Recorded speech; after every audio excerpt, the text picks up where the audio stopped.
اللہ تعالیٰ نے قرآن پاک میں نبی پاک علیہ السلام کی عظمتوں کا بیان فرمایا۔ یا ایھا النبی انا ارسلناک شاہدا ومبشرا ونذیرا، اے محبوب علیہ السلام ہم نے آپ کو خوشخبری دینے والا بنایا ہے، گواہ بنایا ہے، ڈر سنانے والا بنایا، وداعیا الی اللہ، اور آپ کو اللہ کی جانب دعوت دینے والا بنایا،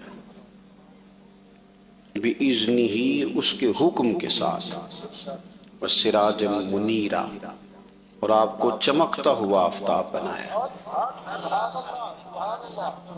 نبی پاک علیہ السلام کی ساری شانیں ہی وراء الورا ہیں، لیکن فرمایا وَدَاعِيًا إِلَى اللَّهِ، میرے محبوب صلی اللہ تعالیٰ علیہ وسلم تمہیں اللہ کی جانب دعوت دیں گے۔ حضور داعیے الی اللہ ہیں، صحیح عقائد، صحیح نظریات۔ میری طرف دیکھیں جی آپ حضرات، اللہ آپ کو جزا دے۔ یہ موبائل آپ کے پاس ہی ہے، میں نہیں جانا ہے، بس آپ لوگ میری بات پر غور کریں۔ دو چار دوست بنا رہے ہیں کہ آپ کو دے دیں گے انشاءاللہ ویڈیو، باقی دوست توجہ کریں۔ اللہ آپ کو خوش رکھے جی۔ کوئی ٹھنڈے خطیب بھی ہوتے ہیں نا، بغیر نعروں کے بھی تقریر کر لیتے ہیں، تو میں کر لیتا ہوں ساری تقریر بغیر اونچی سبحان اللہ کے اور بغیر نعروں کے ساری کر لیتا ہوں، اور ہو جاتی ہے، میں آرام سے گزر جاتا ہوں۔ تو آپ اطمینان سے بس سنیں تو صحیح نا، مجھے موقع تو دینا میں بات کروں۔ عزیز دوستو، دنیا میں مضبوط وہ لوگ ہوتے ہیں جو نظریاتی طور پر مضبوط ہوتے ہیں۔ جو لوگ نظریاتی طور پر کمزور پڑ جاتے ہیں وہ لوگ ختم ہو جاتے ہیں۔ یہ جو لوگ کمزور ہے نا، پتہ نہیں کیا ٹھیک ہے، پتہ نہیں کیا غلط ہے، پتہ نہیں مجھے اس طرف جانا چاہیے، پتہ نہیں مجھے نہیں جانا چاہیے، کچی پکی کمزور باتیں۔ صبح جملہ اور ہے، دوپہر کو جو جملہ ہے وہ صبح والے کے مخالف ہے، اور شام کو جو بات کر رہے ہیں وہ سارے دن کی باتوں کی مخالفت ہے۔ نبی پاک صلی اللہ تعالیٰ علیہ وسلم نے نا ایک نظریہ لوگوں کے سامنے رکھا ہے، نظریاتی طور پر پختہ کیا لوگوں کو۔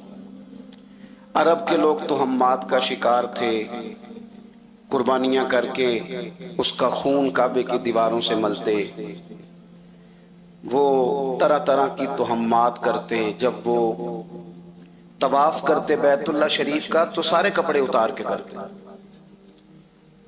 احرام باندھ لیتے تو قرآن مجید بتاتا ہے کہ وہ دروازوں سے نہیں داخل ہوتے تھے، پیچھے سے پھلانگ کر کے گھر آتے۔ تو ہمات کا شکار، کچی پکی باتیں۔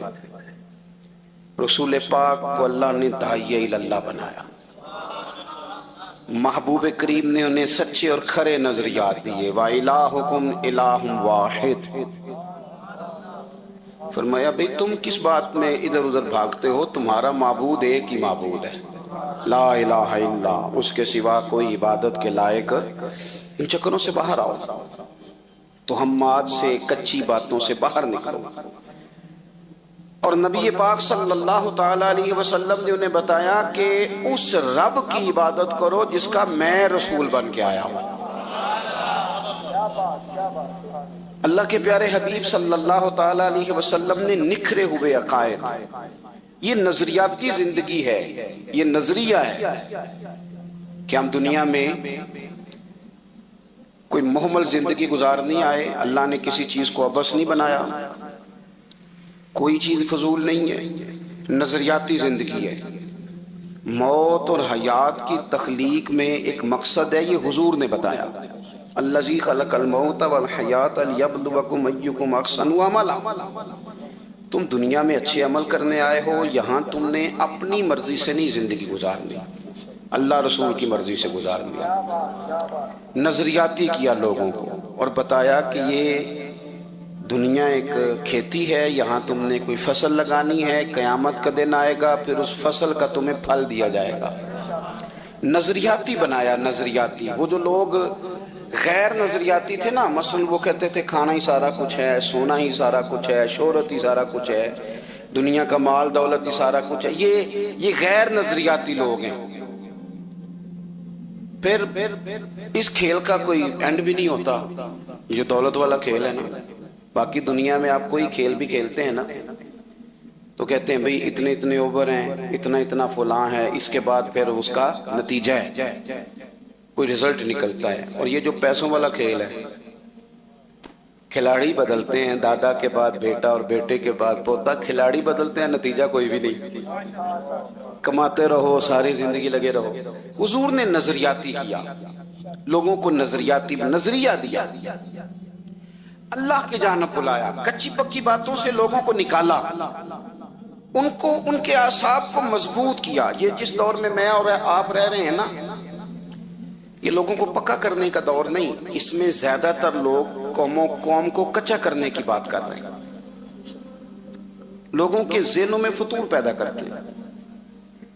یعنی عجیب آدمی ہے نا، ایک بندہ بیٹھ کے صحابہ کرام کو ڈسکس کرتا ہے، اسے پہلے اپنی اوقات دیکھنی چاہیے، پھر حضور کے صحابہ پر بات کرنی چاہیے.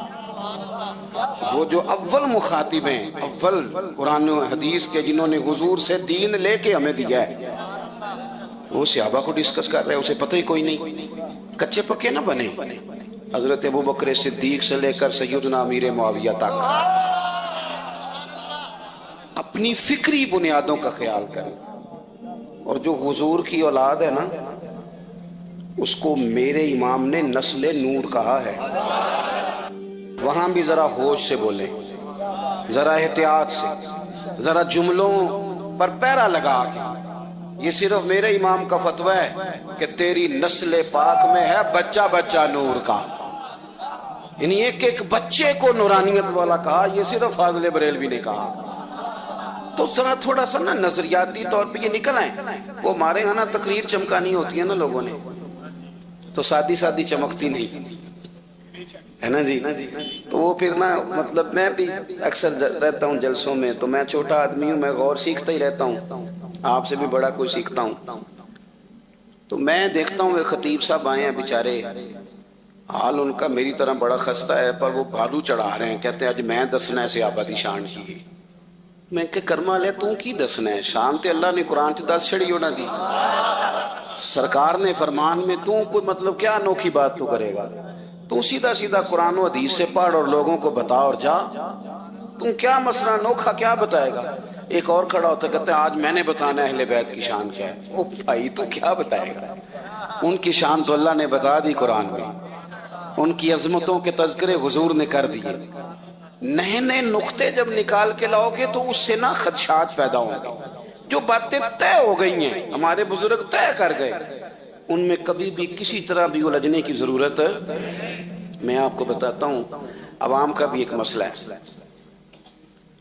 جو نئی خبر ہوتی ہے نا، نئی، مثلا نماز پڑھا کریں، یہ تو ساری مسجدوں کے مولوی کہہ رہے ہیں، یہ تو نئی بات ہی نہیں. قرآن مجید پڑھا کریں گے تو سارے کہہ رہے ہیں. اب جب کوئی بندہ انوکھی بات کرتا ہے نا، تو بندے کہتے ہیں اے دی سنو، یہ پتہ نہیں ان کی کرن لگا ہے. یہ انوکھی سے نکل آئیں، روٹین میں رہیں اور طے شدہ چیزوں کو نہ چھیڑیں. ایک تو یہ مسئلہ. ایک مسئلہ ہمارے ہاں جاہل صوفیاء کا ہے. جاہل آدمی وہ کیا کرتا ہے، اس نے لوگوں کو تعویذ دھاگے پہ لگا دیا. وہ جناب پیر صاحب اتوار والے دن بیٹھتے ہیں، صبح 9 بجے سے عصر تک وہ مردوں کو ملتے ہیں، پھر جمعرات کو انہوں نے خواتین کا ٹائم رکھا ہے تعویذ دینے کا. یہ غوث پاک کس دن تعویذ لکھتے تھے؟ کسی کتاب میں لکھا ہے؟ کون سی تاریخ رکھی ہوئی تھی؟ تعویذ دینا جائز ہے، میں منع نہیں کر رہا، لیکن صرف اسی کو مقصد بنا لیا آپ نے. پھر لوگ بیچارے، غربت ہے، پریشانی ہے، دکھ ہیں، تکلیفیں، بندہ ٹوٹا بکھرا ہوا آیا ہے. ہمارے صوفیاء نے یہ لکھا ہے کہ اگر کسی اللہ والے کے پاس کو بندہ آ کے کہتا ہے نا میرے پاس اولاد نہیں،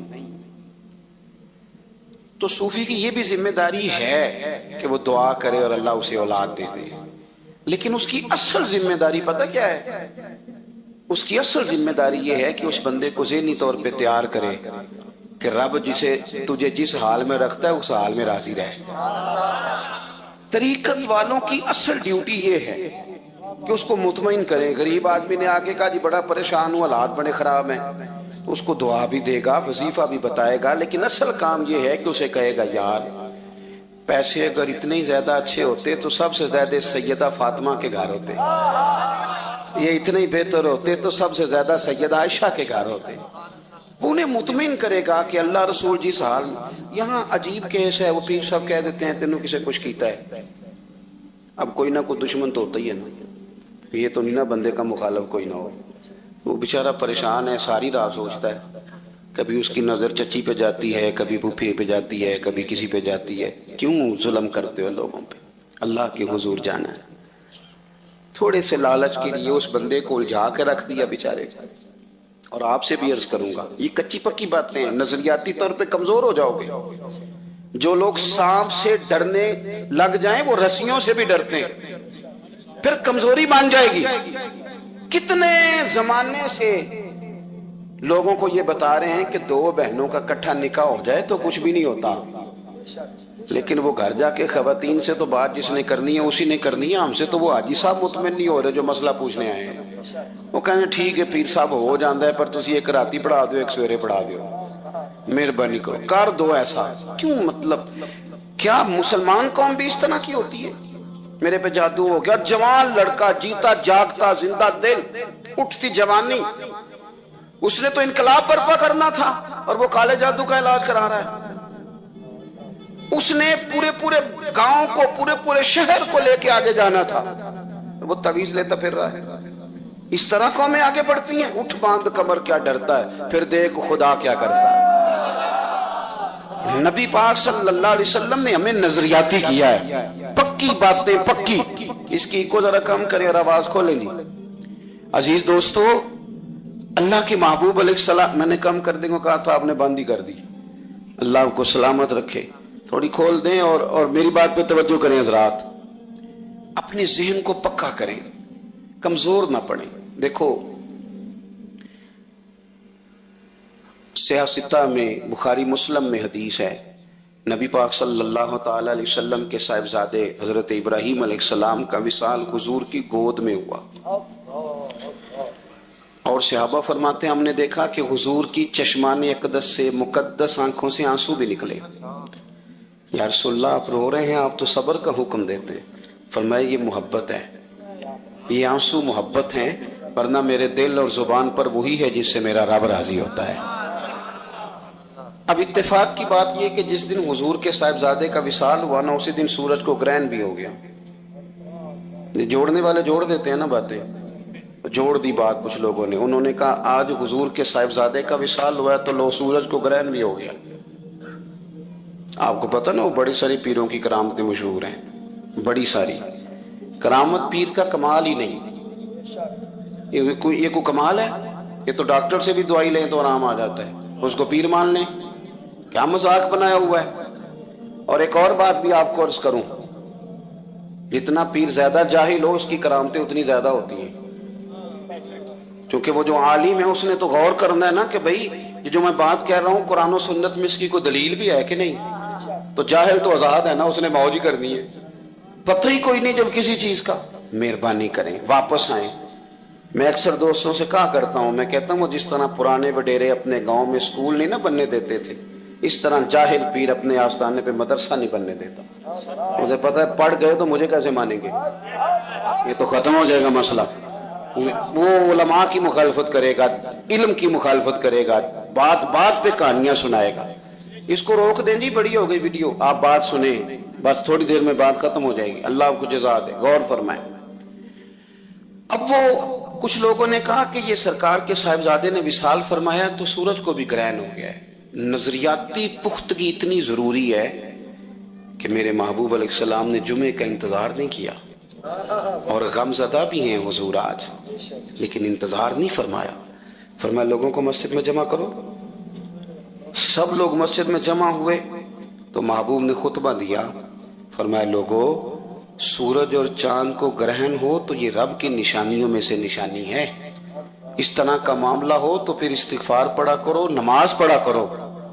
اور ساتھ ہی فرمایا کسی کے وصال کر جانے سے سورج گرہن کا کوئی تعلق نہیں ہے، اس کے ساتھ کوئی تعلق نہیں۔ اپنے آپ کو پختہ کریں، محبوب داعیہ اللہ ہیں، حضور نے ہماری توجہ کرائی ہے اللہ کی جانب۔ اگر آپ تھوڑی تھوڑی گنجائشیں لینے لگیں گے، ڈرنے لگیں گے، تو پھر تو میرے بھائی کمزوری آ جائے گی نظریات کے اندر۔ اپنے آپ کو پختہ رکھیں، اپنے بھروسے اپنے رب رسول پر مضبوط کریں۔ اللہ والے جو ہوتے ہیں وہ تو یہ جو ہے نا صرف اللہ سے جڑنا، یہ تو مضمون ہی صوفیاء کا ہے، وہ نکالتے ہیں دنیا داروں کی طرف نہیں جانا، یہ تو عنوان اہل تصوف کا ہے کہ صرف رب رسول سے جڑنا ہے، دنیا داروں کی طرف جانا یہ تو عنوان ہی اللہ والوں کا ہے۔ اپنی زندگی میں زیادہ سے زیادہ بھروسہ رب رسول پہ، بڑی امیدیں لگا لیتے ہیں ہم دنیا داروں سے، بڑی زیادہ، کبھی سیاسی پارٹی سے کبھی اس سے۔ میں نے کل جمعے میں بھی کہا تھا یہ تمہارا بھلا کریں گے جو رسا نورا کشتی لڑ رہے ہیں، کوئی ادھر جا رہا ہے کوئی ادھر جا رہا ہے، ان بیچاروں کو کیا پتا ہو کہ رات کو میاں بیوی جب یہ مشورہ کرتے ہیں نا کہ سویرے گھی کوئی نہیں پراٹھوں کے لیے، اس کا درد کتنا ہوتا ہے، انہیں کیا پتا ہو کہ جب عید آتی ہے تو بوڑھے ماں باپ مل بیٹھتے ہیں اور کہتے ہیں تینوں عید بھی کرنی ہے تے کرتے شے بھی کوئی نہیں۔ ان کو کیا پتا ہو، محلوں میں بیٹھے لوگ، تمہیں کیا پتا ہو، تم نیچے آؤ اس عوام کے ساتھ بیٹھ کے وقت گزارو، تمہیں پتا چلے زندگی کے دکھ اور حقیقتیں کیا ہیں، تمہیں کیا خبر ہو، تم بیٹھ کے وہاں نمبر گیم کر رہے ہو، تمہارے پاس MNA خریدنے کے لیے کروڑوں روپیہ ہے پر تھر کے بچوں کے لیے پانی کوئی نہیں۔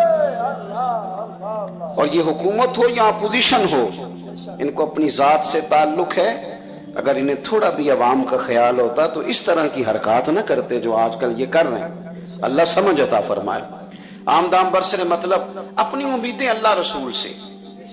آپ نظریاتی طور پر جب دیکھیں نا کوئی چیز جب بندہ اللہ پہ چھوڑ دینا، ایک چودھری صاحب میرے دوست نے، بڑی محبت ہے، بڑے سمجھدار ہیں، اسی پنڈا چاکی دا جی پرے آدھا بندہ ہے، وہ بڑے پنچایت کے آدمی۔ میں نے ان سے کہا کہ آپ بزرگ ہو گئے ہیں اور دوست اس لیے کہہ رہا ہوں کہ میں ان کے پاس جا کے بیٹھتا ہوں، وہ بھی میرے پاس آتے ہیں، تو سیکھنے سکھانے کا تعلق ہے۔ میں نے کہا مجھے بتائیں کوئی فیصلہ کبھی مشکل بھی ہے کہ یار ہے پریا بڑی اوکھی ہوگی مکدی نہیں پئی؟ تو کہنے لگے ہاں جی، کہنے لگے پیر صاحب ہمارے پاس جو گروپ بھی آتا ہے نا وہ اپنے حق میں فیصلہ کرانا چاہتا ہے، جو بھی آتا ہے وہ بات اس طرح کی سناتا ہے کہ میں بے قصور ہوں، تو ہم پھر دیکھ لیتے ہیں کہ سمجھ آ جاتی ہے غلطی کس کی ہے، لیکن ایک بندے کا فیصلہ مشکل ہوتا ہے جو بات بھی پوری نہیں سناتا اور کہتے چودھری صاحب تہاڈا میرا تعلق ہے، تسی جنج کر چھڑو گے مینوں منظور ہے، تسی میرا مندا نہیں سوچن لگے۔ کہندے وہ جڑا ساڈے تے پا دیندا ہے نا وہ کام اوکھا ہوندا ہے، پیر تے پیار بڑا کر گیا ہے، پھر کوشش کرتے ہیں اس کو کوئی رعایت مل جائے۔ اللہ کرے آپ کو سمجھ آئے میری بات کی۔ او بھائی پنچایت کے چودھری پہ بات چھوڑو تو وہ بھلا کرنے کی کوشش کرتا ہے، تو اگر اللہ رسول پہ چھوڑ دی جائے تو آپ اندازہ کرو وہ کتنا بھلا کریں گے۔ ہمیں نا نبی پاک صلی اللہ تعالی علیہ وسلم نے کہا ادھر ادھر نہیں نکلنا، کوئی غلط رستہ، کوئی چور دروازہ، کوئی ڈکیتی، کوئی فریب فراڈ نہ، این شریعت کے اصولوں کے مطابق سفر کرو۔ عزتیں بھی رب دیتا ہے، دولتیں بھی اللہ دیتا ہے، اور میری طرح کے بڑے لوگ جنہیں بالکل نہیں پتا ہوتا کہ اس طرح بھی ہوگا، بالکل نہیں، وہ نظام بناتا ہے وَيَرْزُقُهُ مِنْ حَيْثُ لَا يَحْتَسِبُ، بندے کا گمان بھی نہیں ہوتا۔ اپنی زندگی میں توجہ اللہ رسول کی جانب اور پکے نظریات۔ حضرت حذیفہ رضی اللہ تعالیٰ عنہ اور ایک اور صحابی، یہ بخاری میں موجود ہے، فرماتے ہیں کہ ہم دونوں نا پیچھے رہ گئے تھے جب لوگ بدر کے لیے گئے، تو تمام لوگ بدر میں پہنچ چکے تھے، ہم ذرا بعد میں گئے، تو کہتے ہیں کہ پتہ بھی نہیں تھا کہ محبوب نے پڑاؤ کہاں کیا۔ ہم جب داخل ہوئے میدان میں تو ہماری ملاقات کفار سے ہو گئی، جہاں ان کے خیمے تھے وہاں چلے گئے۔ ابو جہل نے پکڑ لیا، کدھر جا رہے ہو؟ کہتے ہم نے کہا حضور کی بارگاہ میں، تو کہنے لگا اچھا تم لڑو گے ہمارے ساتھ وہاں جا کے، ادھر بیٹھو تم نہیں جا سکتے۔ جو بدر کی لڑائی ہے نا وہ آج تک عقل انسانی میں نہیں آتی کہ اس طرح بھی ہوتا ہے، یعنی 1000 کا مقابلہ 313 کے ساتھ، ان کے پاس نہ زر ہیں نہ تلواریں نہ کوئی چیز، اور ادھر ایک ایک بندے کے پاس 3 قسم کا اسلحہ، تیر بھی اس نے گلے میں لٹکائے ہوئے ہیں، نیزہ بھی اس کے پاس ہے، تلوار بھی ہے، 3 قسم کا اسلحہ ہے، اور یہاں نہتے مسلمان۔ اب ایک ایک بندے کی ضرورت تھی بدر میں. یہ کہتے ہیں ابو جہل نے روک لیا اور کہا تم جا رہے ہو، جا کے ہمارے خلاف لڑو گے. فرماتے ہیں ہم نے اس سے کہا کہ ہم لڑیں گے نہیں، صرف حضور کی زیارت کریں گے. اس نے کہا پکی بات ہے، عرب کے لوگ جھوٹ نہیں بولتے. کہا پکی بات ہے. کہتے اس نے ہمیں جانے دیا.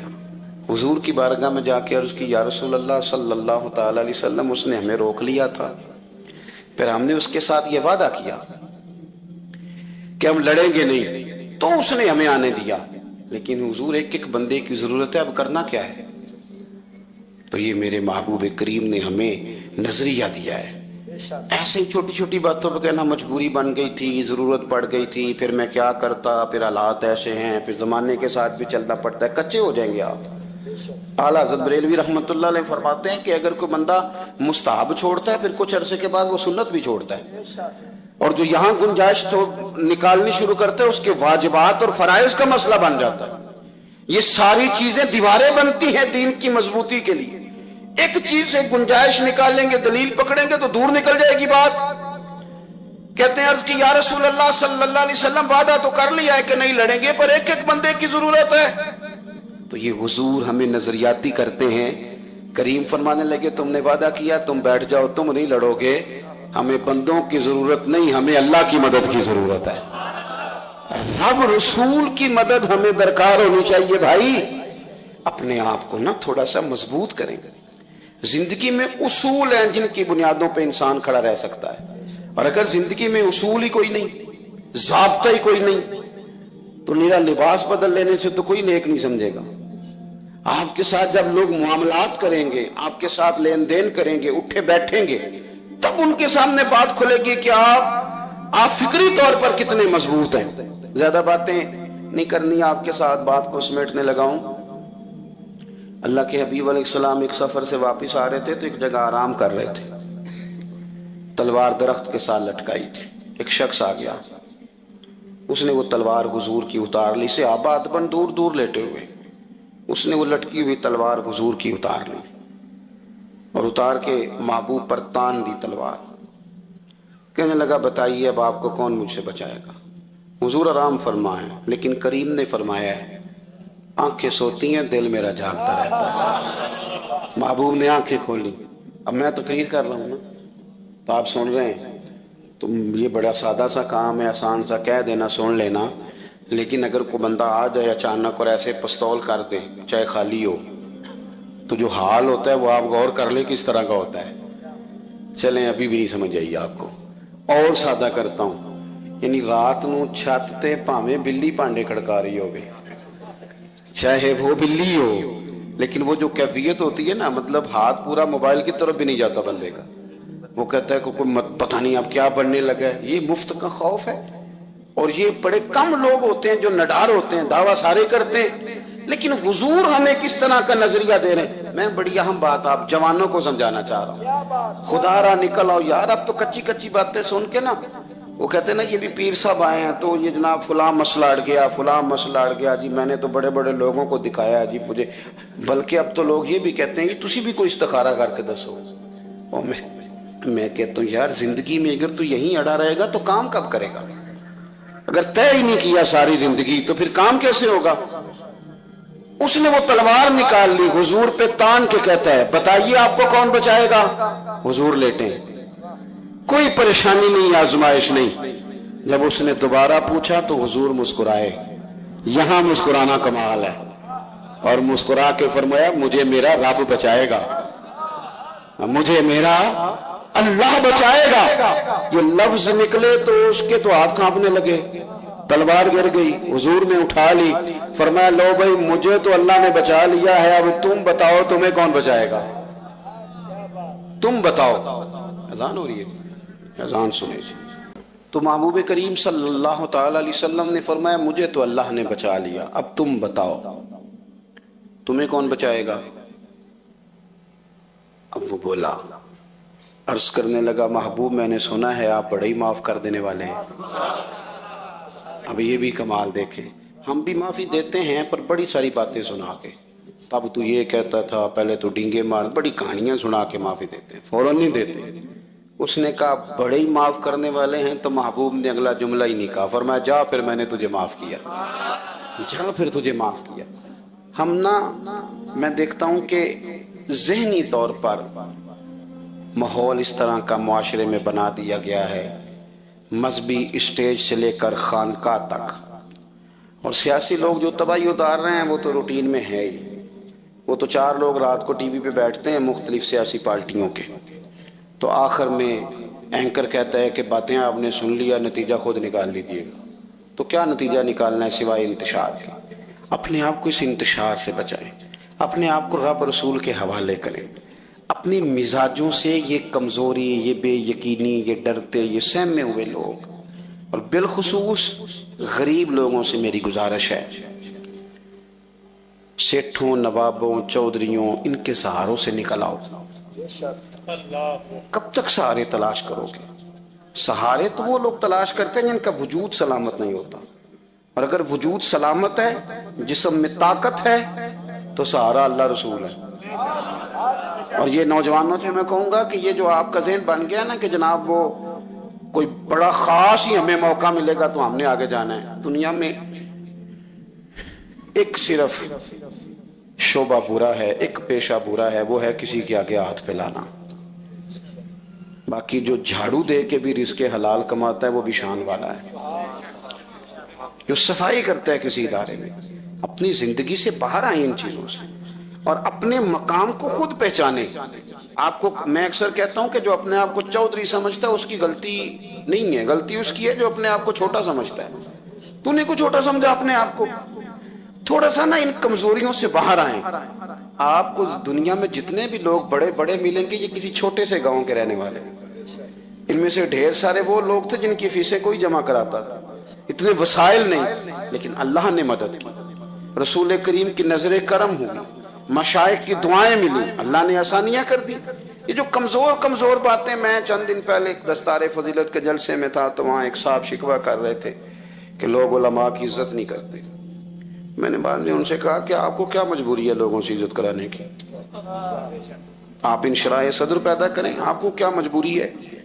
باقی تو کسی بھی شعبے میں لوگ ڈگری حاصل کریں تو انہیں شان ملتی ہے، اور دین کا طالب علم تو پہلے دن نکلے ابھی کچھ بھی نہیں پڑھا تو فرشتے اس کے پیروں کے نیچے پار بچھا دیتے ہیں۔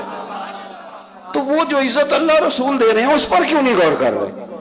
لیکن نا یہ مزدور ہے، مزدور یہ کیوں ایک وزیر کی گاڑی کے پیچھے بھاگتا ہے، بیوروکریٹ کی گاڑی کے پیچھے کیوں بھاگتا ہے؟ بھائی تو اس کی تو پتہ نہیں دولت کرپشن کی ہے کہ کاہے کی، اور تو رزق حلال کماتا ہے۔ تو رب کا شکر کر کے اپنے آپ کو طاقتور سمجھ کہ اللہ تعالیٰ تو نے مجھے جو دیا وہ حلال کا دیا ہے۔ اور ایک اور بات بھی عرض کروں، روب کپڑوں کا نہیں ہوتا، کردار کا ہوتا ہے۔ روب تو کردار کا ہوتا ہے، کپڑوں کا نہیں ہوتا۔